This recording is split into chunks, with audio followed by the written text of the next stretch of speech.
My intention tonight actually is to do a complete setup and furnish it with plants and a nice little group of young Dendrobates lucamellas, and if anybody would like to take them home, we can donate any proceeds to the club. I think that was our hope.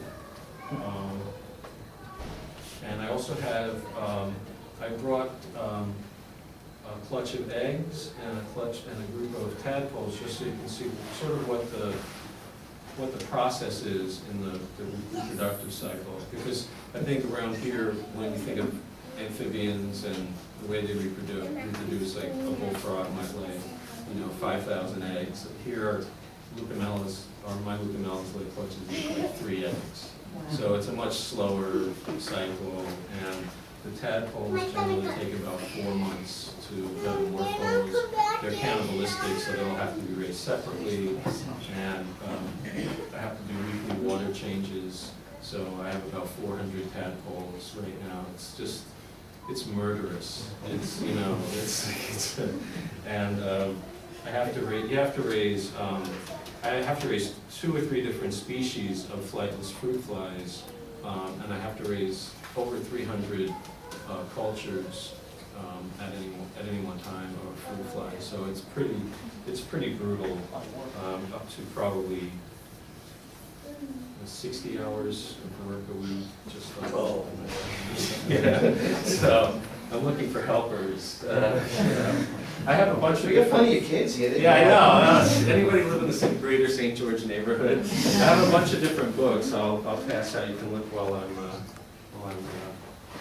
working on our.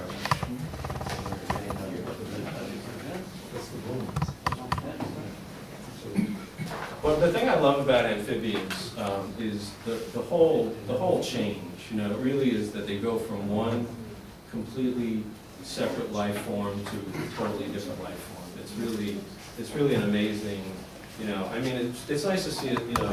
Your snake being born, the whole coming into the egg and everything. But amphibians really are pretty special.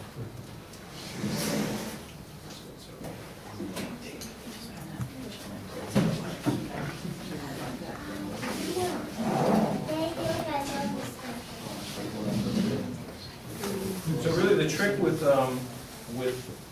building terrariums for amphibians is that everything has to be sterilized. I think the biggest problem that people run into is putting things into the terrarium that they sort of drag in from outside, and then they introduce insects or fungi or something that it can be injurious to them.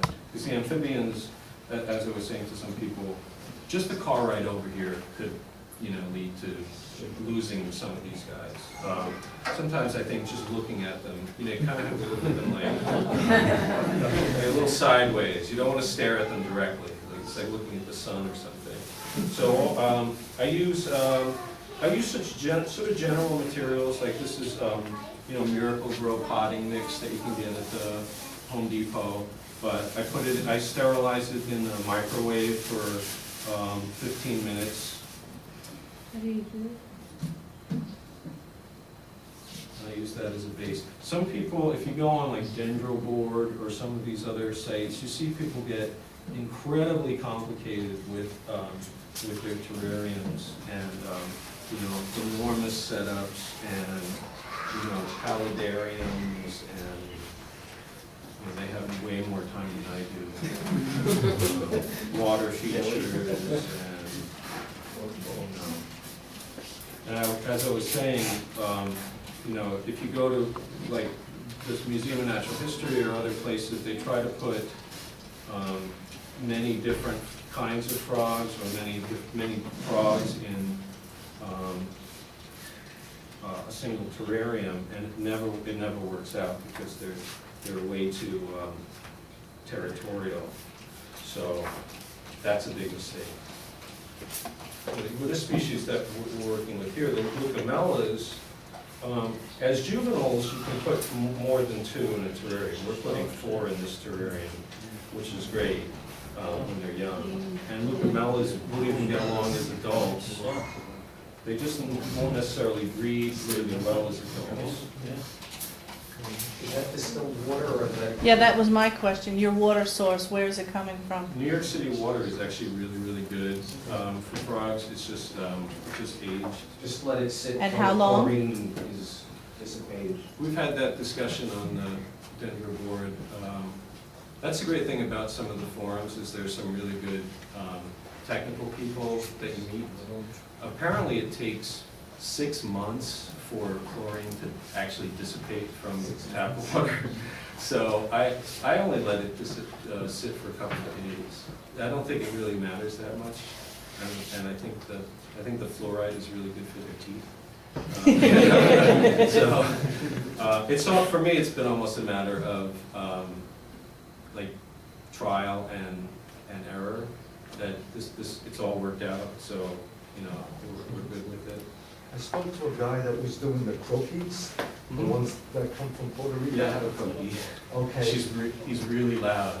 Yeah, that's He's what like, he has to be 3 rooms Well, away. he's breeding them. Oh, is that And right? he said the Oh, I trick need a was, he female. did it for years and years, that he has to boil the water before he uses the water. He said, everybody uses tap water, it will wipe them right out. He says, I boil the water, and I've been able to breed them and everything. Oh, But they can handle the Mexican water, we get sick on it. Yeah, that's right, that's right. Nice to hear.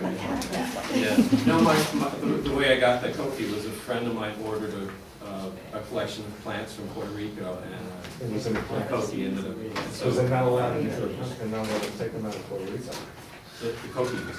No, I have a friend whose wife is from Puerto Rico, and I'm hoping that they'll smuggle it back for me, because I don't really want That's how they have to it. get them in, that's the only way. You want to send it back home? Yeah, he's just taking up tank space at this point. And then, so, the next layer is just this orchid bark mix, pretty basic stuff, also sterilized. For how long did you say in the microwave? 15 minutes, and I have a pretty crappy microwave, so that's like Okay. not very high. I mean, not very good. But that should be enough to kill any organism. Yeah, yeah. And this is more just as a little bit of a draining, little drain.